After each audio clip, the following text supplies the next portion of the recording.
Nasib OPM penembak pilot Selandia Baru, Jenderal OPM mencak-mencak, tuduh RI ciptakan propaganda. OPM bersikeras tidak terima akan tuduhan menembak pilot Selandia Baru bernama Glenn Malcolm. Organisasi separatis yang menginginkan Papua berpisah dengan NKRI ini menuduh Indonesia menciptakan propaganda. Jubir OPM, Sebbi Sembom, justru meminta TNI maupun Polri menangkap nakes yang berada di dalam helikopter yang dikemudikan mendiang Glenn.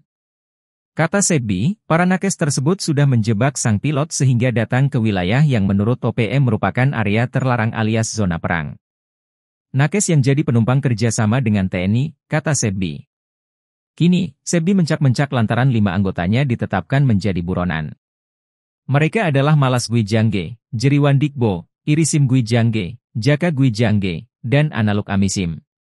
Belum tentu bisa dibuktikan di hadapan hukum, kata Sebbi.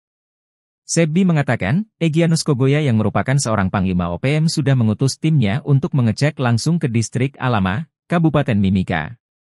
Sebelumnya, Kasatgas Humas Ops Damai Kartens 2024 Kombes Polisi Dr. Bayu Suseno mengatakan identitas pelaku sudah dapat diketahui. Mereka merupakan para algojo pimpinan Prek Jelas Kogoya yang bermarkas di Uguru, Kabupaten Enduga.